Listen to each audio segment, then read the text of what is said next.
కొంతవరకు ఎగిరిపోయిందండి వీడియో. అక్కడి నుంచి మళ్ళీ ఇంకో వీడియో చేయాల్సి వస్తుంది. ఇదేంటో అర్థం కావట్లేదు.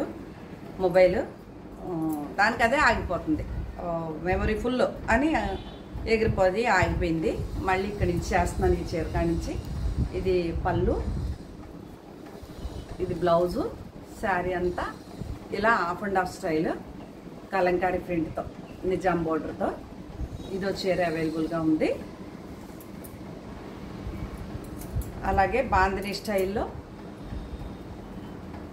ఇదో చీర. ఐరన్ చేసుకుంటే సరిపోతుంది.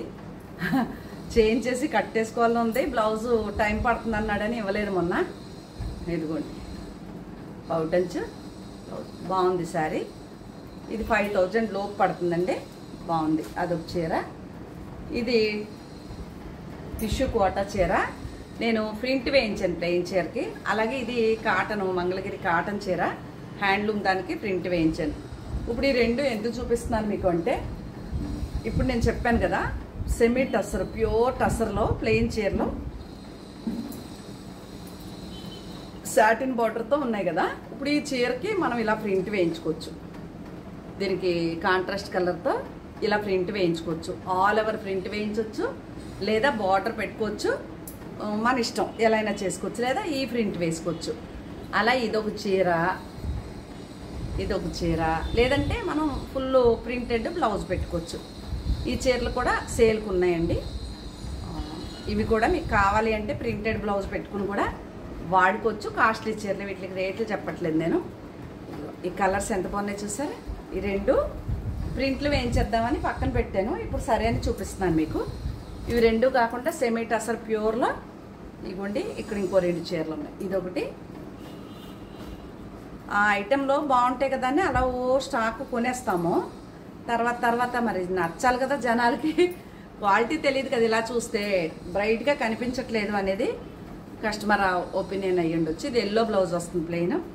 ఇది బ్లూ కలర్ బ్లౌజ్ వస్తుంది. ఈ చీరలకు కూడా ప్రింట్లు వేయిందామని పక్కన పెట్టేశాను 4 శారీస్. ఇంక ఇక్కడ పోతే సిల్క్ చీరలండి. మీరు డైలీ వేర్కి జార్జెట్, ప్యూర్ జార్జెట్ చీరలు. ఇది బ్లౌజ్ వస్తుంది. ఇలా ఉంటుంది చీర. ఒకవేళ నచ్చితే ఆర్డర్ పెట్టుకోండి. రేట్లు చెప్పట్లేదు నేను వీడియోలో మీరు వాట్సాప్కి వస్తే వాట్సాప్లో మీకు రేట్ చెప్తానే. అలాగే ఇదో చీర.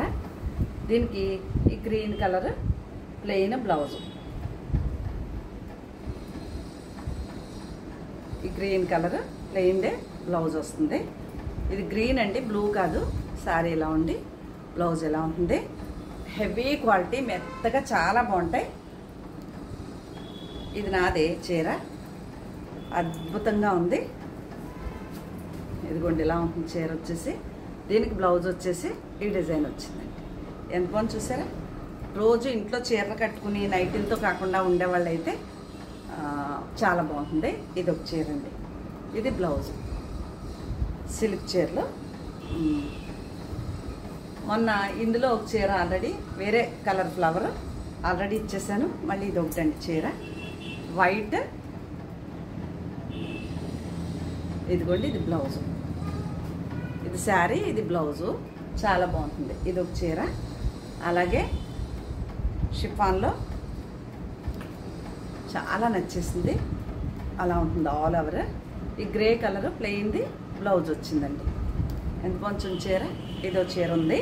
మీకు నచ్చితే ఆర్డర్ పెట్టుకోండి. అలాగే చందేరిలో ఇదొక చీర ఉందండి. కాస్ట్లీ చీరలు అండి ఇవి. నేను రేట్లు చెప్పట్లేదు. మీకు నచ్చితే చూడండి. ఇదొక చీర చందేరి. ఇదో చీర. ఇది గంగా జమున బార్డరు. ఈ రెడ్దే బ్లౌజ్ వస్తుంది. బాగుంటుంది బ్లౌజ్. ఇక్కడికి ఈ చందేరీలు. అలాగే ఈ జార్జెట్ శారీస్లో ఫుల్ వర్క్తో అదిగోండి ఇలాగ వర్క్ వచ్చి ఇలాగ లేస్ వచ్చి బాగుంది. బ్లౌజ్ కూడా ఎంత బాగుందో. దీనికి ఇలా చిన్న ఫ్లవర్ వచ్చింది బ్లౌజ్కి. ఇదిగోండి బ్లౌజు క్రేప్ బ్లౌజ్ వచ్చి ఇలా చిన్న ప్రింటెడ్, ఈ ప్రింటెడ్ బ్లౌజ్ వచ్చింది. శారీ అయితే లైట్ కలర్ ఇంగ్లీష్లో చాలా బాగుంది చీర. ఇది ఒకటి అవైలబుల్ ఉంది. అలాగే లెనిన్ మెటీరియల్లో ఇందులో చాలా చీరలు కొన్నాను, అయిపోయింది. ఇవి కూడా సింపుల్గా ఉన్నాయి, 1, 2 అలాగా. ఇవి మెటీరియల్ బాగుందండి. చీర కట్టుకుంటే కూడా చాలా బాగుంటుంది. బ్లౌజ్ ఎలా ఇచ్చాడా అని చూస్తున్నాను. బ్లౌజ్ చూపిస్తాను ఉండండి ఒకసారి. పౌటెల్ చేస్తే ఓకే. బ్లౌజ్ ఇలా చిన్న ఫ్లవర్ ఇచ్చాడండి, చాలా బాగుంది. శారీ అంతే ఇలా పెద్ద ఫ్లవర్ ఉంటే బ్లౌజ్ మాత్రం చిన్న ఫ్లవర్, అదొక చీర బాగుంది. ఇంకా లెహరియా జార్జెట్కి వెళ్ళిపోదాం. ఇదిగోండి ఈ బార్డర్ కలర్ బ్లౌజ్ ఉంది, ఇది పింక్ కలర్ బ్లౌజ్ వస్తుంది.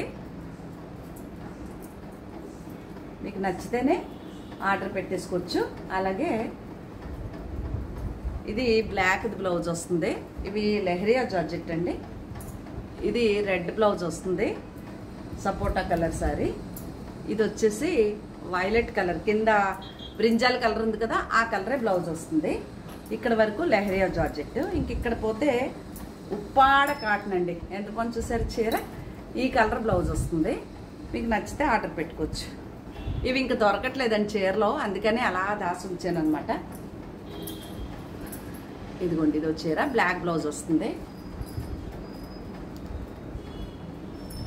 ఇదో చీర మెరూన్ కలర్ బ్లౌజ్ వస్తుంది. ఇవి ఉప్పాడ కాటన్ చీరలు.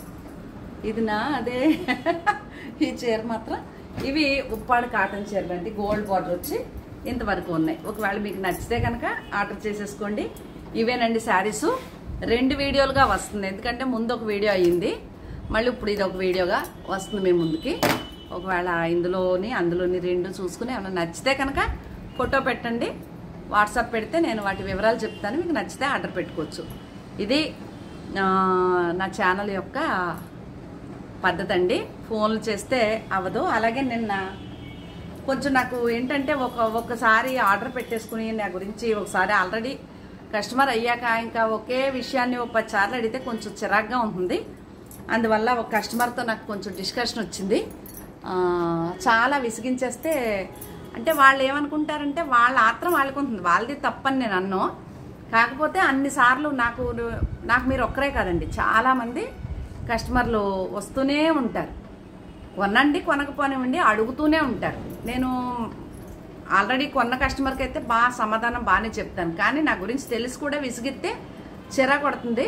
అలానే నెంబర్ బ్లాక్ చేసి పడేసానండి. చీర మనీ వెనక్కేసామంటే నాకు యూపీఐ ప్రాబ్లం ఉంది, అసలు మనీ వెళ్ళట్లేదు. అసలు ఒక్కో రోజు అయితే మనీ కూడా రావట్లేదు. నిన్న ఎలాగో వచ్చినాయి, కానీ మొన్నంతా మా అక్క నెంబర్ ఇచ్చి పంపించుకున్నాను నేను. నా ప్రాబ్లం నాకు ఉంది కాబట్టి మనీ నేను తిరిగి వేయలేకపోయాను. ఈరోజు కూడా ట్రై చేస్తాను, అవ్వకపోతే చీర పంపించేస్తాను. ఏం వర్రీ అవ్వక్కర్లేదండి. పద్మగారు అంటే నమ్మకం అంటే పద్మగారు అంత ఖచ్చితంగా ఉంటుంది. కస్టమర్ల డబ్బులు నేను ఆల్రెడీ చీర అమ్మే దాంట్లోనే 10 రూపాయలు వేసుకుంటాను కాబట్టి ఇంకా మీ డబ్బులు తినేయాల్సిన అవసరం నాకు లేదండి. అందుకని కొద్దిగా సహకరించండి. వన్ సైడ్ ఆలోచించేసుకుని విసుగుపడితే అవదండి. నా ప్లేస్లో మీరుండి ఆలోచిస్తే ఎలా ఉంటుంది సబ్జెక్టే అనేది మీకు కూడా అర్థమవుతుంది. ఆ అమ్మేవాళ్ళు సమాధానం కరెక్ట్గా చెప్పాలంటే చాలా వరకు చెప్తామండి. ఇంకా అంతకంటే కూడా ఇంకా సపోజు పెడతారు మెసేజ్, ఉందని చెప్తాను, తగ్గిస్తావా అని అడుగుతారు, లేదమ్మా అంటాను. షిప్పింగ్ ఫ్రీ ఇస్తావా అంటారు, లేదమ్మా అని చెప్తాను. ఎన్ని రోజులకు వస్తుంది అని అడుగుతారు. ముందు అసలు అడ్రస్ పెట్టి వాళ్ళ ఊరు ఏంటో తెలిస్తే ఎన్ని రోజులకు వస్తుందో చెప్పగలుగుతా.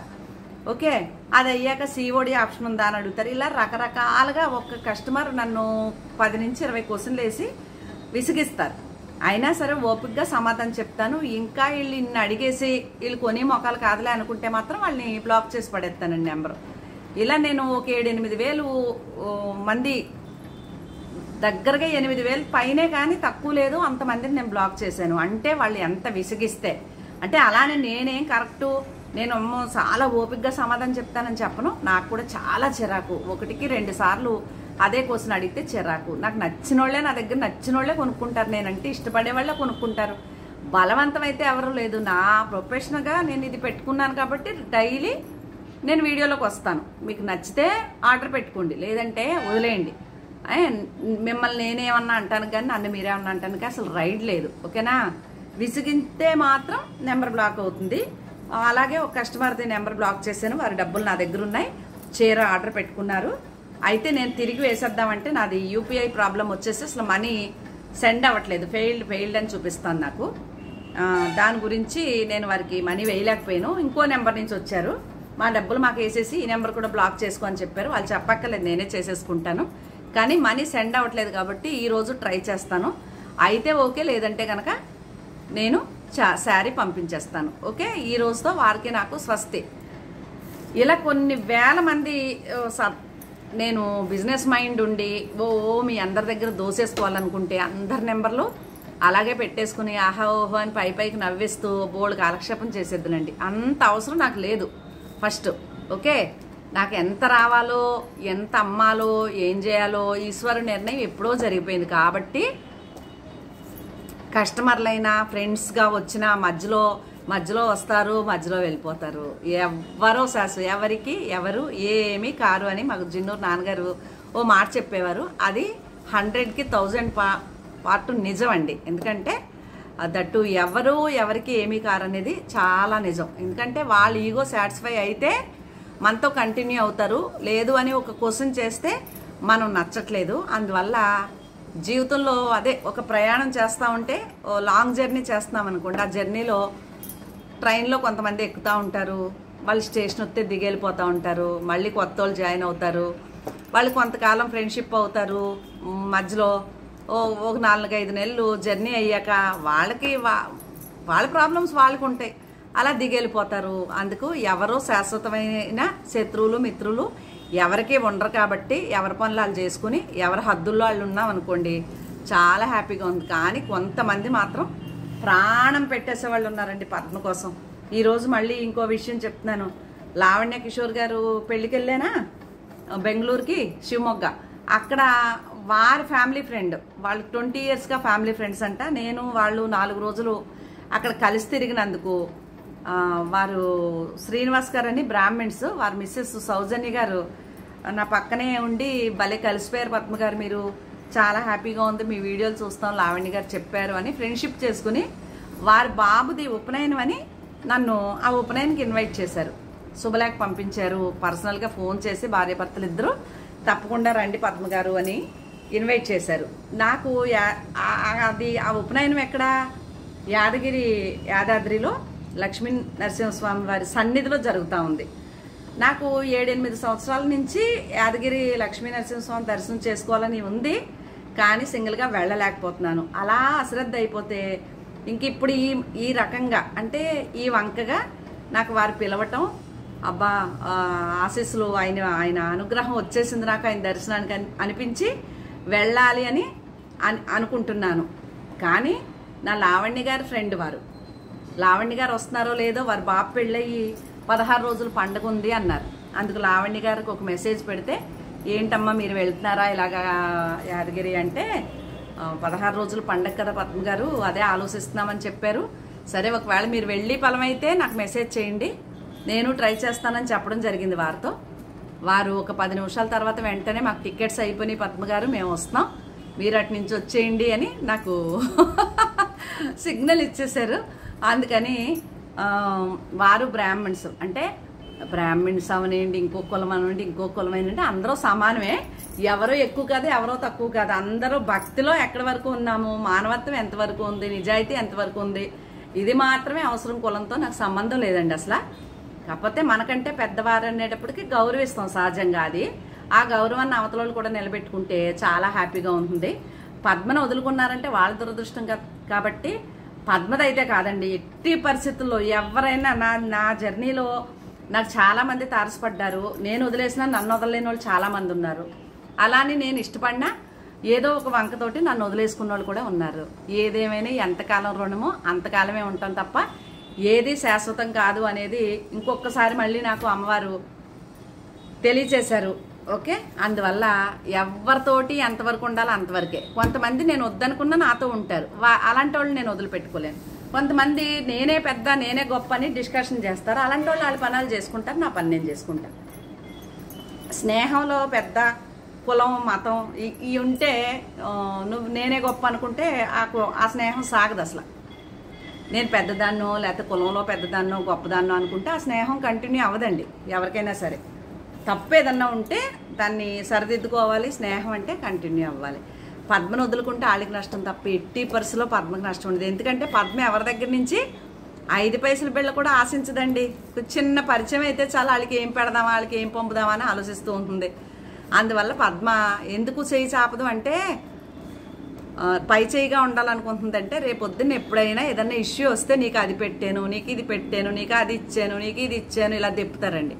అందువల్ల ఎప్పుడు సాధ్యమైనంత వరకు చాలామంది మీకున్నంత దాంట్లో మీరు పెట్టుకోండి తప్ప ఎవరి దగ్గర ఏం తీసుకోకండి. అలా తీసుకున్న రోజున మనం ఏమవుతామంటే లోకం అయిపోయే వాళ్ళకి వాళ్ళతో నీకు అట్టెట్టాను, మొద్దెట్టాను, బువ్వెట్టాను, లేకపోతే నీకు అరిసెట్టాను అని మాట్లాడతారు. అందువల్ల మనకు అవన్నీ అనవసరం. మనమే పై చేయిగా ఉందాం. కానీ మనం అలా తెప్పి మనస్తత్వాలు కాదు. ప్రేమించామా ప్రాణం పెడతాం, వద్దన్నారా అంత దూరము పెడతాం. వాళ్ళ పని వాళ్ళది, మన పని మనది. ఎవరు శాశ్వతం అండి? బిడ్డలే మన మాట వినట్లేదు, ఇంకెవరో ఎందుకు వింటారు మన మాట? వినరు కదా. ఇందులో కులం మతం పెద్ద చిన్న ఏమీ అక్కర్లేదు, అందరూ సమానమే. ఏ కులమైనా ఒకటే, మనుషులం అంతే. మానవత్వం ఉంటే మానవత్వం ఉన్నతో మనుషులం. మంచి చెడు రెండే కులాలు నాకు తెలిసి. ఓకే, ఈ కులం ఆ కులం ఓ మేమే గొప్ప అనుకోక్కర్లే. కాకపోతే గౌరవిస్తాం, ఎందుకంటే మాకు కొంచెం సంస్కారం ఉంది కాబట్టి. మనకంటే పెద్దవారైనా కులంలో కానీ వయసులో కానీ ఏదైనా మేము పెద్దవారైతే మేము గౌరవిస్తాం. ఇది మా సంస్కారం, అంతవరకే. ఓకేనా? అందువల్ల ఎవరైనా సరే డీప్గా స్నేహాలు అయిపోయి పద్మ ఫోన్ మాట్లాడకపోతే అలిగేసి ఇలా కూడా కొంతమంది ఉన్నారు. అలాంటి వాళ్ళు కూడా నేను దూరం పెట్టేస్తాను. నన్నుగా ఉండనిస్తే నేను ప్రేమిస్తాను. నన్ను డిమాండ్ కమాండ్ చేస్తే నాకు అక్కర్లేదండి. నేను కష్టపడి బతుకుతాను. మధ్యలో వచ్చిన వాళ్ళు మధ్యలో వెళ్ళిపోతారు తప్ప శాశ్వతమైన స్నేహితులు కానీ శత్రువులు కానీ మిత్రులు కానీ నాకు వద్దు అనుకున్నాను కాబట్టి నా పని నేను చేసుకుంటున్నా. భగవంతుడితో ఈ బంధం ఏర్పరచుకుని ఆ ఫోన్లు మాట్లాడుకుని సొల్లు కంటే కూడా ఈశ్వరుడితో మాట్లాడుకుని ఆడి 4 పాటలు పెట్టుకుని లేకపోతే ఆడి మంచి మాటలు 4 మాటలు వింటే మనకి పుణ్యం పురుషార్థం రెండు కలిసి వస్తాయి. బాగా ఒక్కొక్క మెట్టు ఎక్కి కొలది నాకు బాగా తెలుసుకోగలుగుతున్నాను ఇవన్నీ. ఓకేనా? ఇలాంటి విషయాలు మీ అందరి జీవితాల్లో కూడా ఏమైనా జరిగితే ఎవరో కాదు, మన కుటుంబం మనం నిజం. దెబ్బలాడుకున్న అక్క చెల్లెలు దారి వేరు. స్నేహితులు కానీ మనకు బాగా పరిచయం కదా అని ఏమన్నా కుటుంబ విషయాలు వారితో షేర్ చేసామనుకోండి, రేపన్న రోజు మళ్ళీ మనల్ని ఏదో ఒక విషయంలో వారి దగ్గర నుంచి ఏదో చిన్న డిస్టర్బెన్స్ రావచ్చు. ఆ రోజు మనల్ని తక్కువ చేసి మాట్లాడతారు. కాబట్టి ఎంత కష్టం వచ్చినా అక్క చెల్లెల గురించి అన్నదమ్ముల గురించి బయట ఎవరితోటి షేర్ చేసుకోకూడదు. బయట సభ్యులకి బయట వాళ్ళే రక్త సంబంధమే. ఎన్ని అన్నా అవ్వండి, నా అక్క నన్ను తిడుతుంది కానీ నన్ను ఇంకొకరు తిడితే నాకు ఊరుకోదు. అంతే కదా. ఎవరైనా మన అక్క చెల్లెళ్ళు అయితే అలా ఉంటారు. కాబట్టి రక్త సంబంధానికి ఉన్న బంధం దేనికి లేదు. వాళ్ళు చూడనివ్వండి. మనం మనగా ఉంటే మనల్ని భగవంతుడు హ్యాపీగా చూసుకుంటాడు. రక్త సంబంధానికి విలువిచ్చి అక్క చెల్లెళ్ళని గౌరవించుకుని చూసుకుంటే కుటుంబం చల్లగా హాయిగా జరుగుతుంది అనేది నా విషయంలో నాకు తెలిసిన నిజం అండి. ఇది మాత్రం నిజం. అంటే ఈ రోజుల్లో ధనాన్ని బట్టి స్నేహాలు ఉంటున్నాయి. అవన్నీ సెకండరీలు. కానీ నీ దగ్గర ఎంత ధనం ఉన్నా నీ చుట్టూ నలుగురు మనుషులు ఉంటేనే ఆ ధనం నీకు ఉపయోగం, లేకపోతే వేస్ట్. ఇది బాగా తెలుసుకున్నాను నేనైతే. అందువల్ల నా అక్క చెల్లెళ్ళు, నా కుటుంబం, నా తల్లిదండ్రులు అందరూ నాకు చాలా ఇష్టం. బాగా చూసుకుంటారు నన్ను. నేను వాళ్ళతో అలాగే ఉంటాను. ఓకేనా? ఇది నా ఫ్యామిలీ విషయం. అందువల్ల స్నేహితుల గురించి ఎక్కువగా ఆలోచించేసి ఇంట్లో విషయాలన్నీ వాళ్ళతో షేర్ చేసేసి వాళ్ళతో రేపొద్దున తక్కువ చేసి మాట్లాడించుకుని అలా మనం ఏమీ బతకక్కర్లేదు. ఎమోషనల్ అయిపోయి కొన్ని చెప్పేస్తాం గబగబా. అందువల్ల చెప్పొద్దు ఎవరితోటి ఏమిని. ప్రేమగా కుటుంబమే ఉంటుందండి కూడా. స్నేహితుడు ఎంత గొప్పోడైనా ఆడు ఒకవేళ చచ్చిపోయాను అనుకోండి, నేను వచ్చాడేం 10 రోజులు నా దగ్గర ఉండడు. నా అక్క చెల్లె ఉంటారు నా దగ్గర. అందువల్ల అది గుర్తుపెట్టుకోండి. ఎవరైనా సరే రక్త సంబంధానికి ఉన్న బంధం దేనికి లేదు. ఇది మాత్రం 100కి 1000% నిజం. బయట వాళ్ళు 100 చెప్పి ఇంట్లో వాళ్ళని ఎడదీసేస్తారు. రేపు పొద్దున్న ఏదన్నా సమస్య వస్తే ఇంట్లో వాడే వస్తాడు మన దగ్గరికి. ఈదిలో వాడు ఏం వచ్చి కూర్చోడండి. అందువల్ల బాగా ఈ విషయాన్ని గుర్తుపెట్టుకోండి. కష్టాలు సుఖాలు ఉంటాయి జీవితంలో, ఉండకుండా ఎలా ఉంటాయి? అంతే కదా. అది ఎక్కువ చెప్పేసింది అనుకోకుండా పద్మ గారు ఏదో చిన్న విషయం గుర్తొచ్చింది. ఈ మామిడి పళ్ళు అయ్యి చూస్తే బొట్టలు కట్టేసి పంపించేద్దునండి నేను. నాకు ఖర్చులు తగ్గినాయి అనమాట. ఎందుకంటే నేనేదో పెడతానని వాళ్ళు ఏమి ఎదురు చూడలేదు, కానీ నాకు ఇష్టం ఏదో చేసేయాలి, ఏదో పెట్టేయాలని. అమ్మయ్య ఏ బాధ లేదు నాకు. ఎందుకంటే ఇది ఒక టెన్షను. అందిందో లేదో, పంపించానో లేదో, పనికి వచ్చినాయో లేదో, తిన్నారో లేదో, ఈ తలపోట్లన్నీ ఒక్కొక్కటి ఒక్కో మెట్టు ఎక్కి కొలిది నా సాధనలో ఒక్కొక్క విషయం నిజమేది అబద్ధమేది. ఎవరి భక్తి వాళ్ళకి నిజం. మనం నిరూపించుకోక్కర్లేదు. టైం దొరికితే ఎక్కువ సాధన చేస్తాం, టైం లేకపోతే ఇప్పుడు నేను చీరలు చేస్తా కూడా హృదయంలో దేవుని తలుచుకుంటా చేయొచ్చు. అంటే దేవుడి దగ్గర కూర్చుంటేనే సాధన కాదు కాబట్టి హ్యాపీగా చేసుకోవచ్చు. ఎవరికి నచ్చిన విధంలో వాళ్ళు దేవుడిని పూజించుకుంటూ దేవుడికి దగ్గరగా, కుటుంబ సభ్యులకు దగ్గరగా బతకండి. హ్యాపీగా ఉంటాం. జయం.